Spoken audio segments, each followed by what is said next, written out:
Hi, I'm Lonnie. I'm Amberlicious. We are Untitled Nerd Network. This is episode 17 of season 10 of The Walking Dead, titled Mm-hmm. Home Sweet Home. Yep. Um, this one is the first COVID episode. Mm-hmm. So, I mean, I personally, aside from a smaller cast, this was a pretty good episode. It was a And really it good was, episode. I enjoyed it very yeah, much. they took a lot of extra precautions filming this episode. Didn't And have the only crowd. difference you can really tell between this episode and a non-COVID episode is they focused on one storyline. Yes. That's it. They Instead of followed one small group and focused on a whole storyline the entire show. But that wasn't a bad thing. They did it well. yeah, and we got to see Maggie and Negan face to face. Right away. That was immediately because they didn't waste no time. They didn't let you anticipate that or nothing. They were just like, No, "Here you go." Like he was on the other side of a wagon, and he said, "Be safe." And when the wagon rolled away, Maggie was on the other side. She saw him. He yeah, she. greeted her politely, and she didn't say "fuck you, kiss my ass," nothing. She just looked at him with an evil look and walked away with an evil look. Yeah, and I'm, and we watched that little like 4 minute, addendum to the end of the Mm-hmm. episode where they kind of showed behind the scenes and discussion by the showrunner and stuff like that. And Mm-hmm. I'm like, she basically said that, and this is they had Negan, and he's been on this like repaying his debt and everything, and he's Mm-hmm. finally just about got to that point where he's accepted. But then Maggie comes in, who is wildly popular with everybody for years, even before Negan popped up. Mm-hmm. And now it's like, was all of that effort by Negan for nothing? And like I am so like, here's the thing, like I That's don't okay. we, I'm we, just, we, I'm we've just gonna let you talk. well, we've talked before, and I've always said that like I don't care much for Maggie's character, and the fact that she's coming in and having that effect on Negan, who is my favorite character, is just it's like just grinds my gears It basically. grinds your gears for no reason though. Literally, like nobody, even even Maggie said herself when at the end when they came to Alexandria and saw that it had been basically destroyed too, and they were having to rebuild. And one of her people's like, "Is this home sweet home?" And she's like, "Yeah." And then she's like, "Well, and I'll live next to Negan if I have to."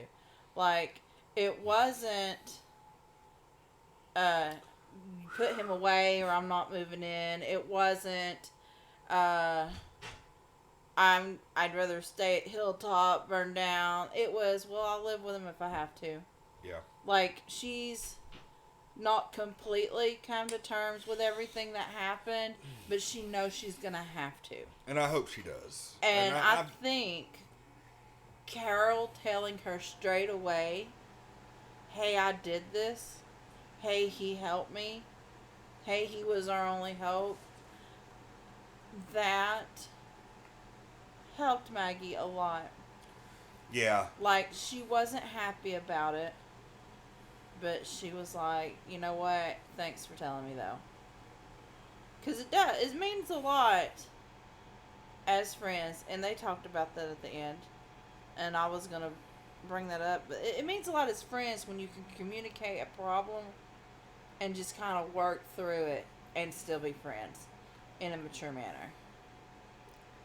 You know. yeah, and part of me like there's like part of me who thinks I need to go back and like get myself in the correct mindset that I'm supposed to be. Like go back and watch the season 7 premiere. Mm-hmm. When Negan is like such an asshole and kills Abraham and Glenn, and Right. I almost feel like I need to go Well, back and here's the thing. You have to also consider. I mean, you can do that and try to see things from like Maggie's perspective, but you have to consider everyone else has seen Negan basically on a daily basis since Maggie left. Yeah. And, they've even been letting him work in the gardens and stuff. Yeah. You know what I mean? Like, even before Carol let him out, they were slowly giving him just a little more freedom. Yeah. And a little more freedom just to see. Because, I mean, if he really wanted out, he would have figured out something. It was like he would have figured out something. It was like that episode of Rick and Morty where they had Rick in the cage, and when they got everything figured out, he just popped the top off of it and stood up and got out. And they were like, "Wait, you could have done that the whole time?" He's like, "Oh, I had to make sure I wanted to." Right. It's like, okay. Yeah. That's basically what it was. But Maggie has not experienced this. She's been away for so long. Yeah. And there's no amount of anything anybody could say to her that's going to completely fix it. And I mean... No, she's got to work through it herself, but I think she's capable of it. Like, will she completely forgive him? No. But she might just kind of let it go. That's kind she might... It's more of a like... Well, we're just going to let bygones be bygones. I'll do my thing. You do your thing. I'd rather not associate with you, but I'm not going to make life hard on you. You know? I could see that being a thing. I don't ever see them being like buddy or anything like that. But I hope that... I think they can be civil. And I think they might be more than civil, maybe a little casual once, because it's like you said, he's gonna talk to Herschel. He's gonna get to know him. Yeah. And here's the thing, I think at first when he says, "Hey, I'm the one that killed your dad," I think that's gonna piss her off to begin with, and then she'll get over it and be like, "You know what, you're right." He needed to know who. There's a... I feel like there's a lot that can be covered that they may not cover. It's like... Yeah. Yeah, just in that by itself. Oh, God, okay, yeah, I mean, I could just sit and talk about this forever. But, there's apparently a new group of villains.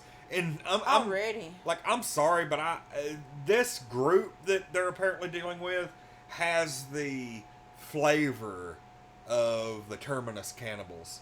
Don't they though? Like, they'll probably they're gonna hit hard and heavy, and then by the end of these 6 episodes, I don't think there'll be a problem anymore. Yeah.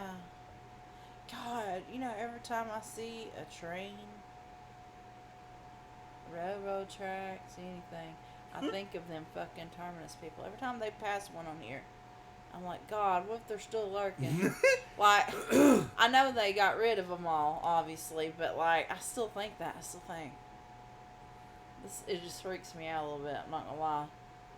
Well, yeah, the Terminus because that was I know, like, that was just a short story. Yeah. But that was scary to me. Well, it was a little bit more, because, they were all headed to Terminus, like, the back half of, like, season 4. Mm-hmm. Was it season 4? I felt like it was. I think it was, yeah. Or the back half of season 5. Yeah, that sounds right. Regardless. Yeah, and, but yeah, it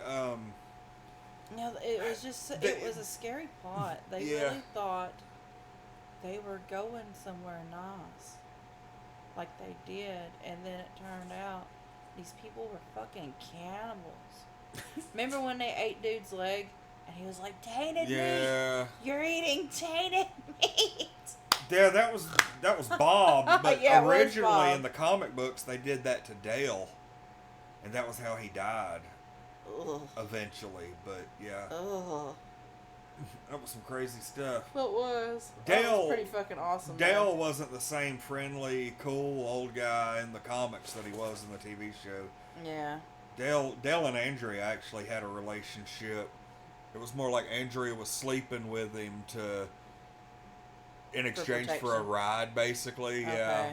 And yeah, there was some weird stuff going on. That's funny. Interesting things happening in the comic. Kind of like, Carol. Carol went crazy one time in the comic and died. Yeah. That was it. Instead, they just built her character up on here with it. Like right towards the end, right before she committed suicide, she was hitting up Lori to see if she could be like the third in Rick and Lori's marriage. So. Oh my God. Yeah, and then when they were like, no, that's not cool at all. Then a little bit later, she went out and let a zombie make a mill of her neck. So that was interesting. Wow. Enjoyed every minute of it too. It was just really weird.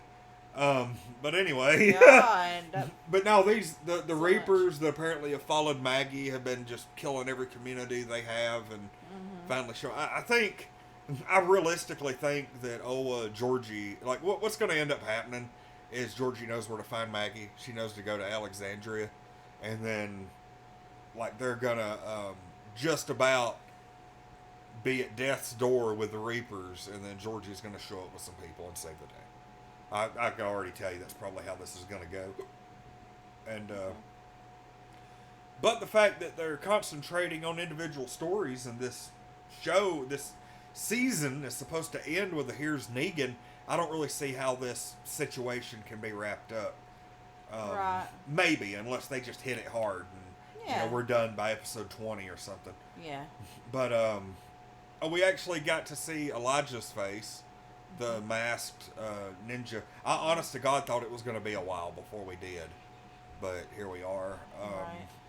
Right.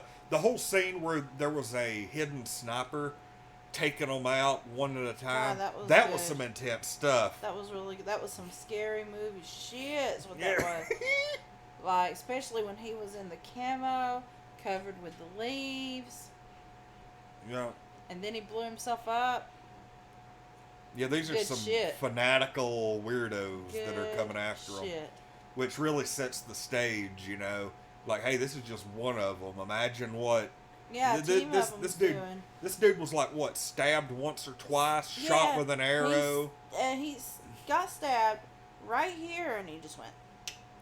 And then he got shot with an arrow. And then he just broke it and threw it down. Like, he's walking around. And then he pulled the pin on a grenade. And he was just like, the Pope put a mark on you, and... Which I'll go ahead and tell you, that means something. I don't know. Right. I was like, shit, okay. The Pope. Wouldn't that be some crazy stuff? Like the Pope is still alive and controlling the Reapers. The Pope. Yeah.